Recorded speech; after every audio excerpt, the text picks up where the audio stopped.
Hi, I'm Steve. Welcome to another video. This afternoon I've come to the White Horse Country Park, which is on top of Detling Hill just outside of Maidstone.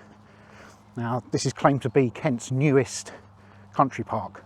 I think it's about 64 acres. It was created out of some lottery heritage funding. So I've come up here today. Now I'm going to be honest, this is my second visit.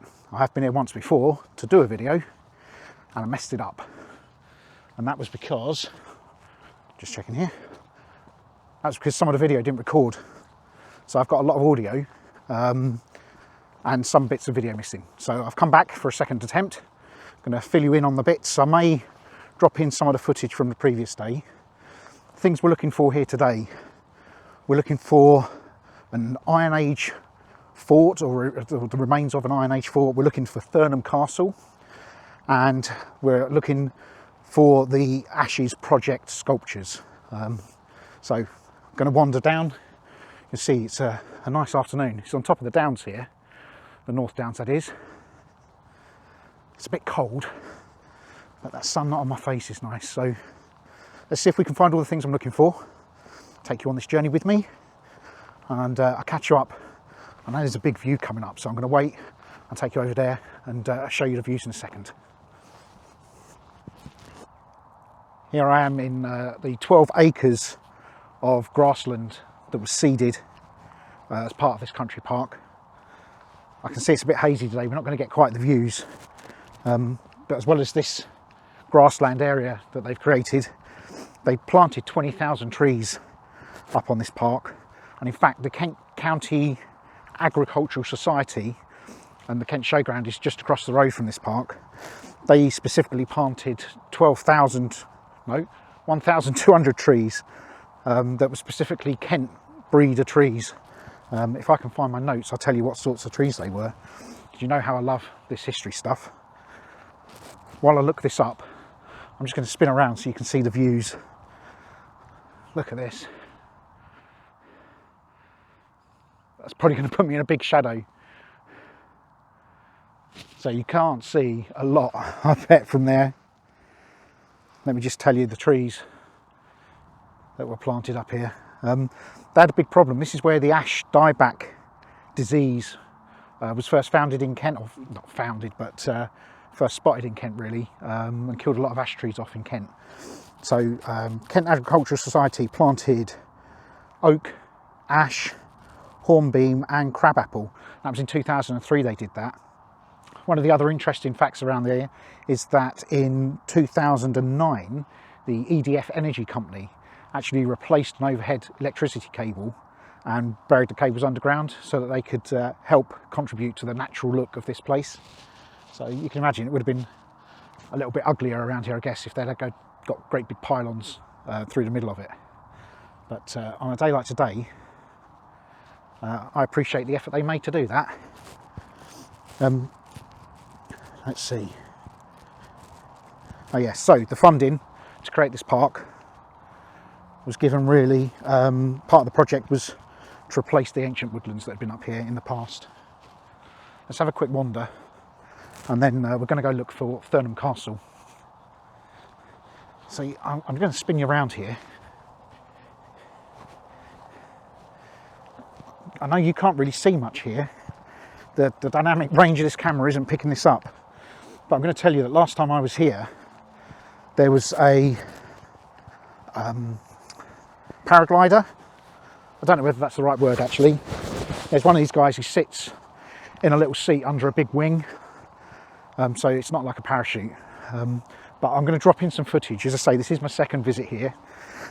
I'll drop in the footage of that because it was quite cool to see this guy sort of sitting here effortlessly. That's how cold it's getting, sorry.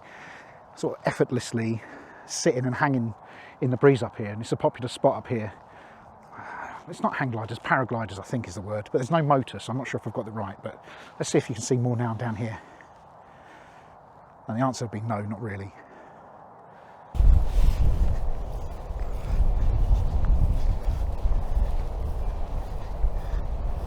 Look at that.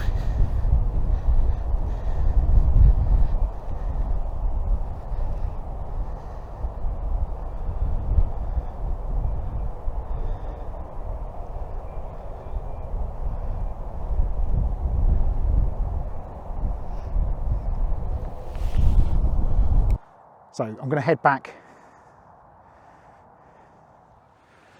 Yeah, I'm going to head back and find Thurnham Castle and talk to you about Thurnham Castle a little bit. I keep remembering I should video myself this way and then you see the light. It's a nice place. It's what are we now in? Middle of January 2021. There's about 15 cars in the car park maybe, so I've seen a few dog walkers around, but I'm going to head back up the Meadowland. Let's go find the castle.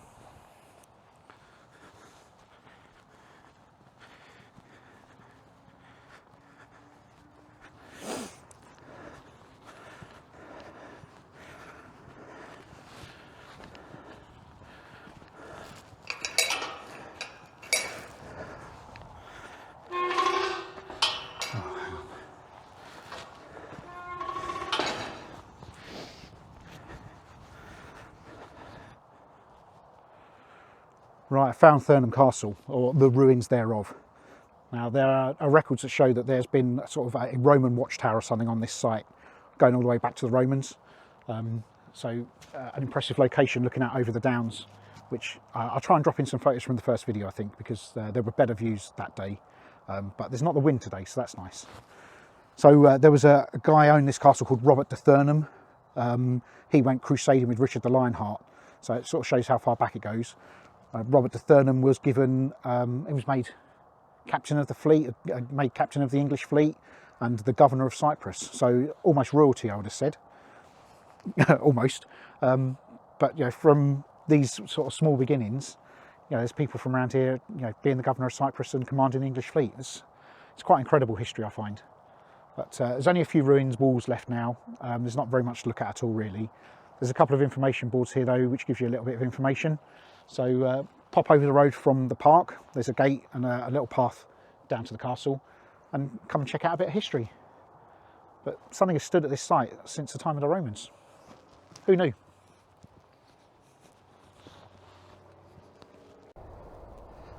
I've come just to the edge, to the bottom corner of the White Horse Country Park. There's a little bonus here you can see behind me. This is the remains of an 11th century medieval ringwork and bailey castle. It was acquired by Kent County Council in 1999 to keep it preserved. Through the centuries, apparently it was victim to some quarrying or something like that.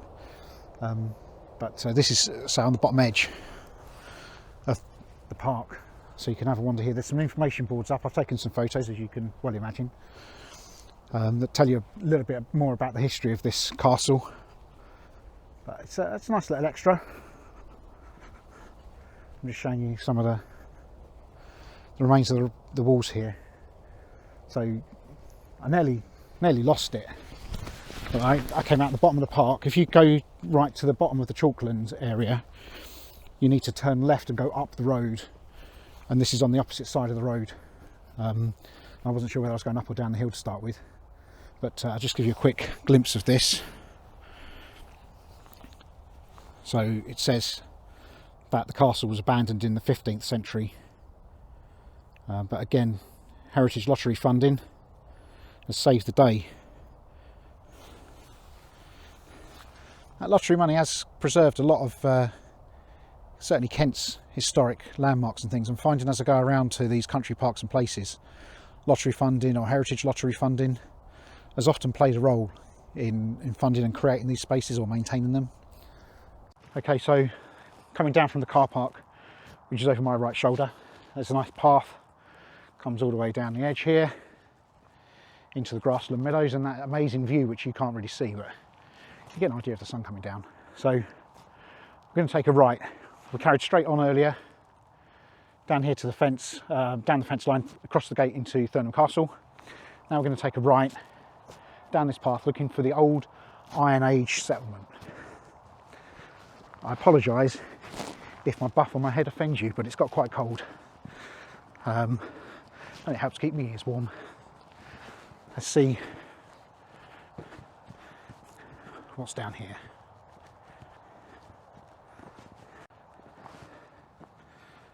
Right, so I might drop in a bit of footage from my first visit. I was walking along here when I came along before, and it's a nice sheltered area out of the wind. When the wind blows across the downs, this was the first bit of shelter I'd seen, and so I commented on saying it would be a nice place to come and have your picnic or kick a ball around. Actually, it turns out that this is the remains of the Iron Age settlement here somewhere. It's just a field. So I'm walking across here now, trying to see if there's anything that gives it away.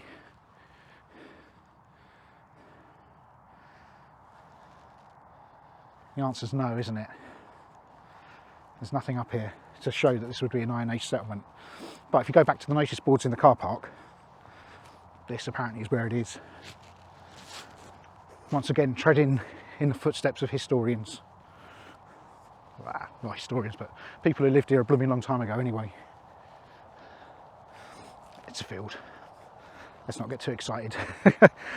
Don't come up to the White Horse Country Park just to see the Iron Age settlement remains. It's a bit of grass.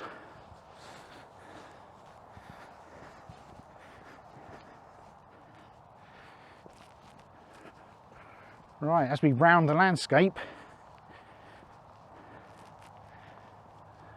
these impressive structures here are the sculptures from the Ash project. It was a project in this park, commissioned in this park in 2017/18. Again, there was some lottery money involved, I think, and these two sculptures were created. They were commissioned from two internationally acclaimed artists and brought up here to, say, remember the ash dieback disease that killed off so many of the trees. Apparently, I didn't realise, but the ash tree certainly was, if it not still is the dominant tree found in Kent. And say the dieback disease was discovered here and took a terrible toll apparently, which is why a lot of this park's project was about replacing the trees and trying to replace some of the woodland up here. I'll take some photos, I'll go and have a look, and I'll see if there's something else I can tell you about this project. They look pretty cool, especially when they're backlit by the sun going down there. But it's getting cold and it's going to get dark, and I don't want a car to get locked in, so let's go and have a little explore, and I'll see if there's anything else to tell you about these structures, these sculptures. Pretty cool. You can get a better idea from this side of the size of these. They're probably each 10-12 metres tall, so quite impressive, and they're made up of hundreds and hundreds of like arrow shafts have been drilled into the wood of the bark of the trees. Let's see if we can get you closer so you can see for yourselves.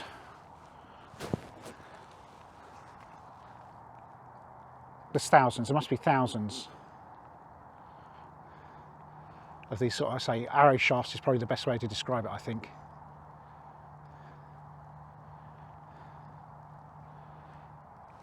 But there we go. You can still see which one was dark and which one was light. But say it's not a huge difference between them now. They've been here 3 years. I say it's 4 years. It's 2022 now, January 2022 as I make this video. But that's nice to come and see. And I'm still getting these incredible views. I think this is Detling at the bottom of the hill and Bearsted out around that area. But so I don't think you're going to pick it up on the camera, but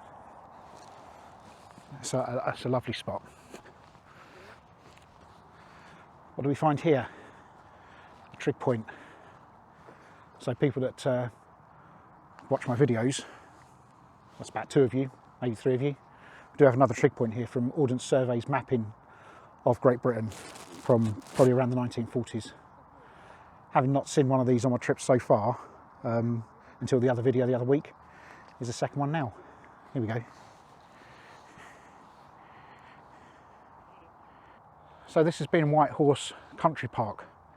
It's a bit of a strange place in the sense that they charge you for the parking, but there's no facilities here. So there's not even a toilet block here, be aware of that. And there's no cafe or snack facilities or anything either. But it's got lovely views. If you get the weather right, lovely views across from the North Downs, looking across towards Maidstone. That's really nice. Depending on what footage I drop in from my previous visit, you'll see it can get quite windy. The Iron Age settlement, wouldn't rush out to see that one. But Thurnham Castle, go and have a little visit there. There's people here obviously walking dogs, always the way when you're in these country parks.